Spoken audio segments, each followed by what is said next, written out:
So, all right. So, have 20 minutes, 15 minutes left here. Hope you're hanging in there a little bit. So, average baby weight, 4,000. No, sorry. Average is 31 whatever. About 3,100 or 3,200. Standard deviation. Typical amount the babies are off the middle. Right? That's what standard deviation means. Getting a better feel for that. So, let's say 3,200. We'll just estimate. If 3,200 is the average baby weight, 3,200 grams, but not every baby's average, some are bigger, some are smaller.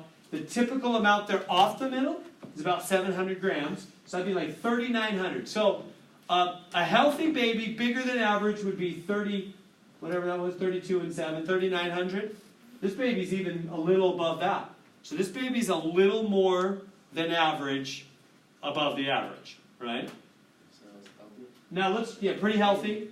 So what we can calculate for that, how many jumps above the middle is that baby? How many jumps above the middle? How would you figure out? Just a little more than one, huh? You with me? It's a little more than one. Do you know what that is we're doing? That's z-score. That's exactly what, here, let's look at the next screen. See what they did? They took the 4,000 minus the 3,152, and they divided it by the standard deviation. And they got that one, see, it was a little more than one. That's what that 1.22 means. That means that baby is above average one whole standard deviation jump and a little bit more. 1.22 above average. One whole standard amount and even more than that, above average. And then the other thing we were doing was body temperature. 99 degrees, that's higher than average. 98.2, I guess, is average. Standard deviation is 0.62. So how extreme is that?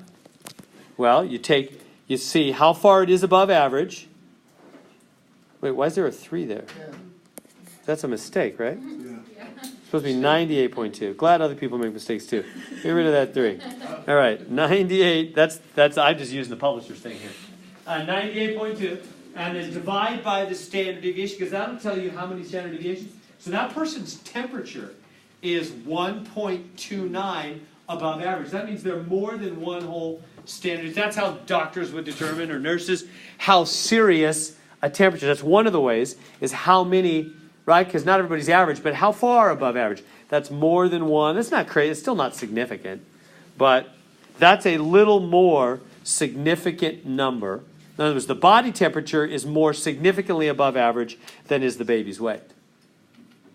Z-scores can compare things that way. See how it's comparing numbers in totally different systems? By just comparing how far they're off the average. All right, let's keep going.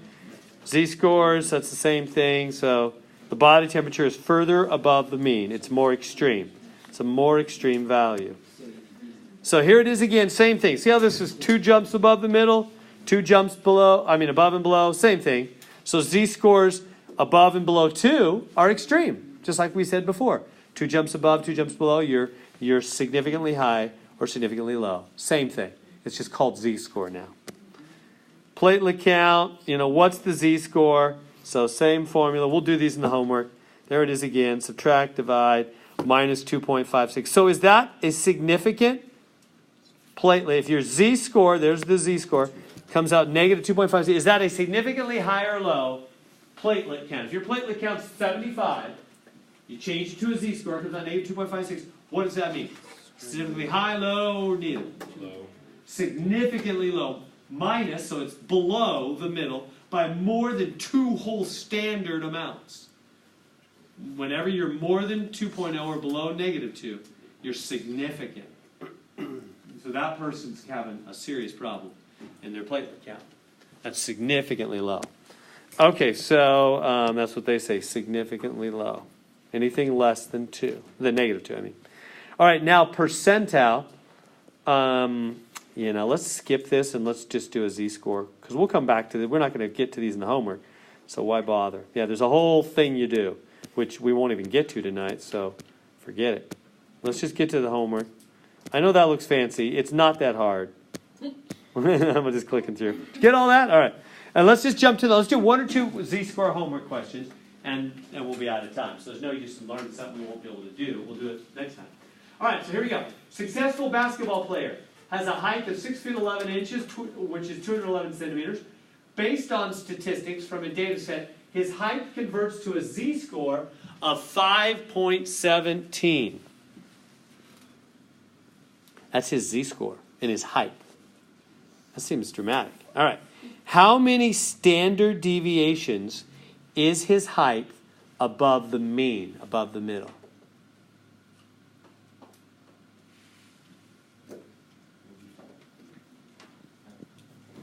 It's the same number. They just want to make sure you're understanding that's what that number means. So a z-score, so right now we're just doing the feel of z-score. The feel of z-score, what 5.17 means is that person is so tall, they are 5 standard amounts, 5.17, standard amounts above the average person's height. That's what that means. They're way above average. Does that make sense? There's average, and then there's the standard amount people are above or below the average. That person's 5 standards above. That's what a z-score is how many standard jumps above or below, positive above, negative below, the middle you are. Box plot, okay. We'll get to that next time. Let's move on to number 3. We'll do the box plot next time. So number 3, researcher, well, in fact, I can just get it right here. There's number 3. Researchers measured the data speeds of a particular smartphone carrier at 50 airports. The highest speed measured was 78.8. The complete list of 50 scores had in that average, standard deviation that. What is the difference between the carrier's highest data speed and the mean? So first question is they want highest and mean. They want the difference between the highest and the mean. So we just grab them, right? What was the highest? It was this. So 78.8 minus the mean. Oops, that's a funny minus sign there. Minus the mean. What was the mean? There it is. 15.54. So just subtract those. Somebody got that? 63.34? Is that right? Am I doing that right? Yeah. Okay. 6. What is it? 62.426.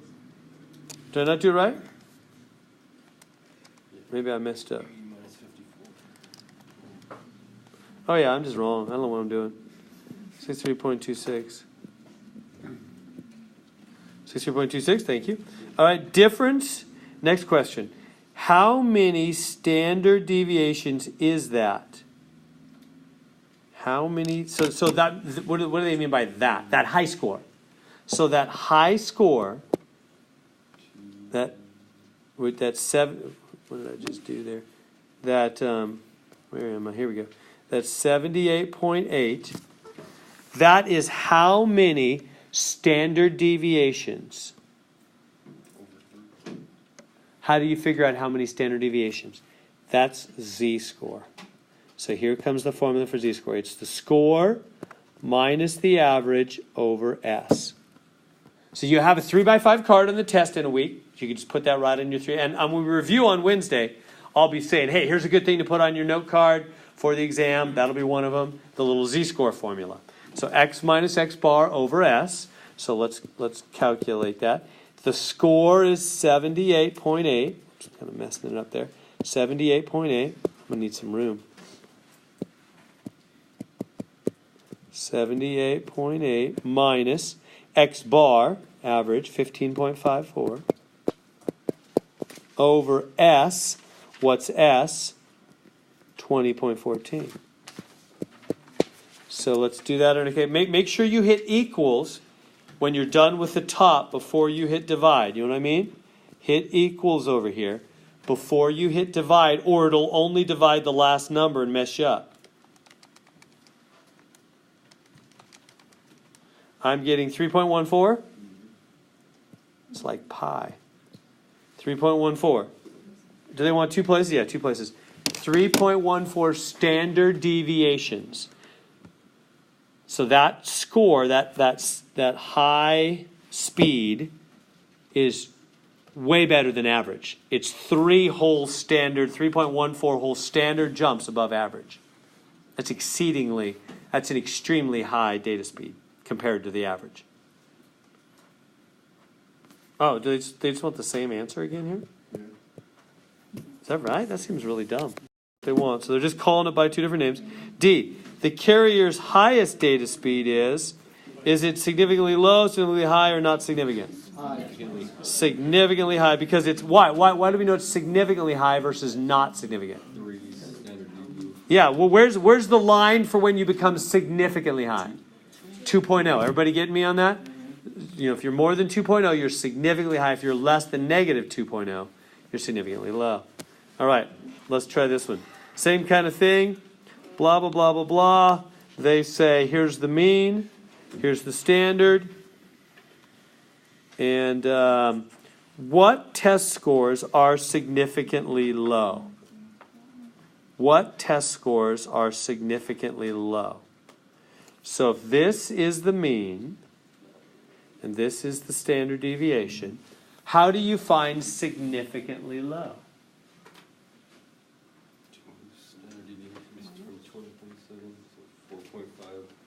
Yeah, is that making sense? So you take, to find significantly low will be the mean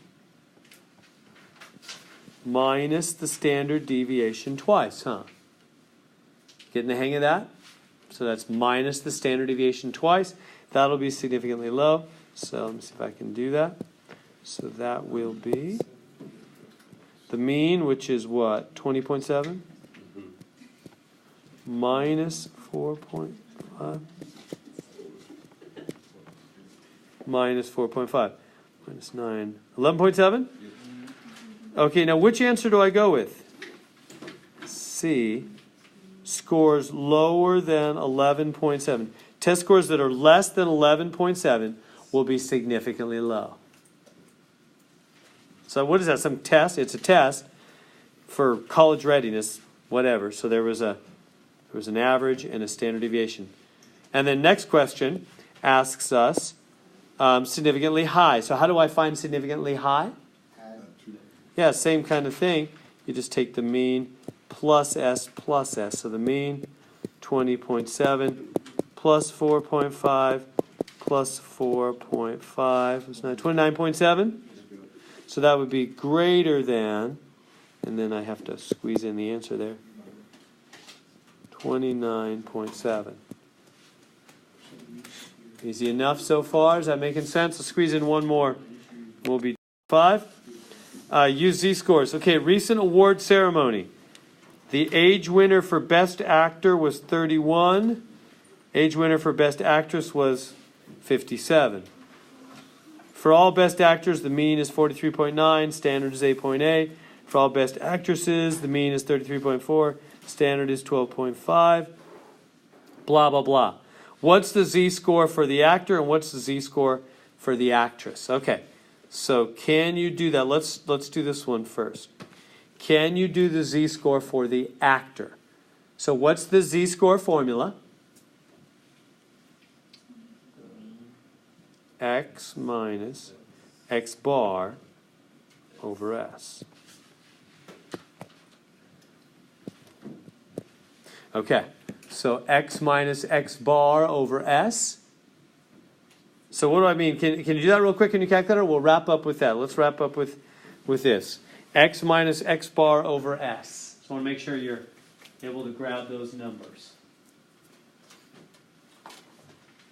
So we're doing for the actor, not the actress, the man. So what's the X? That's the 31, right? The X bar is the average. And when it has the bar over it, that means average. I don't know if you're used to that notation yet. So this means average when they put a bar over it. So 31 minus, and what's the average for min? 43.9. Over, what's the standard deviation for min? Did it say? 8.8. Oh, yeah. For all best, the mean age. It's 8.8. Oh, 8.8. Okay, thanks. 8.8. Yeah. So hit the buttons on your calculator. Make sure you hit equals at the end of that before you divide, or it'll only divide the last number and mess you up. I'm getting negative 1.465, whatever. I don't know how many places they want. Two places. Negative 1.47, yeah. Negative 1.47. Is that good? Is that making sense?